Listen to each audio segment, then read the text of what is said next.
ഇന്ന് ഞങ്ങൾക്ക് നല്ല അടിപൊളി കൂണ് കിട്ടിയിട്ടുണ്ട് ഇന്നും. കാണിച്ചു കൊടുക്ക്. ഇശലിന്റെ തല മാറ്റിശലേ.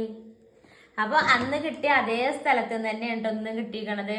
അന്ന് ഞാൻ വീഡിയോ ഇട്ടിട്ടുണ്ടായിരുന്നു കൂണ് കിട്ടിയെന്ന് പറഞ്ഞിട്ട്. പക്ഷെ അന്നത്തെ കൂണുകളൊക്കെ വിരിഞ്ഞതാ, ഇതൊക്കെ കിടന്നു പോയിട്ടുണ്ടായിരുന്നു. പിന്നെ എനിക്ക് എന്താ ഈ ഇങ്ങനത്തെ ചില മുട്ടകളും പിന്നെ ഈ വിരിഞ്ഞീൻ്റെ ഒക്കെ തണ്ടൊക്കെ എടുത്തിട്ടാണ് ഞാൻ കറി വെച്ചിട്ടുണ്ടായിരുന്നത്. ഇന്നിതാ കുറെ വിരിഞ്ഞിട്ടുണ്ട്, പക്ഷെ ഒറ്റ ഒന്നും കിടന്നിട്ടില്ല. നല്ല അടിപൊളിയായിട്ട് തന്നെ കിട്ടിയിട്ടുണ്ട്. ഇതാ കുറെ മുട്ടകളും ഉണ്ട്. പിന്നെ ഇന്ന് വൈകുന്നേരത്ത് വെറുതെ പുറത്തിറങ്ങിയപ്പോ ഒന്ന് ഇറങ്ങി നോക്കിയതാണ്. അപ്പൊ ഇന്നുണ്ട് ആദ്യം ഒരു മുട്ട കിട്ടിട്ടോ. പിന്നെ ഇങ്ങനെ നോക്കുമ്പോ ഡെയിലി ഇതിലൊക്കെ ഉണ്ട് ഇങ്ങനെ ഓരോന്ന് നിൽക്കണം.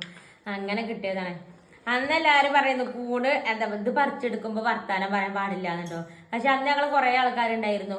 അപ്പൊ എന്താ വർത്താനം പറഞ്ഞാകെ കൊളാക്കിട്ടുണ്ടായിരുന്നു കുട്ടികൾ. കാരണം ഇത് കണ്ടിട്ടുള്ള ആ പൊലിവില് വർത്താനം പറഞ്ഞിട്ടും കുട്ടികളൊക്കെ കൂടി മണ്ടിയിട്ട് അതിന്റെ അങ്ങനെ കൊച്ചുണ്ടാക്കിട്ടോ. പക്ഷെ എന്നാലും ഇന്നും അതേ സ്ഥലത്ത് നിന്ന് തന്നെയാണ് ഇതുകൾ കിട്ടിയിട്ടുള്ളത്. ഈ കൂണ് കിട്ടിയത് നല്ല അടിപൊളിയായിട്ട് ഇതാ കൂണ് കിട്ടിയിട്ടുണ്ട്. ഇന്ന് ഏതായാലും ഇനി കറി വെക്കണില്ല. ഇന്ന് കറിയും കൂട്ടാനൊക്കെ ഉണ്ട്. അപ്പൊ ഇനി ഇന്ന് ഫ്രിഡ്ജിൽ കയറ്റിയിട്ട് നാളെ വെക്കും. ഇന്ന് കുഴപ്പമൊന്നുമില്ല, നല്ല അടിപൊളിയായിട്ട് ഇതാ കിട്ടിയോ.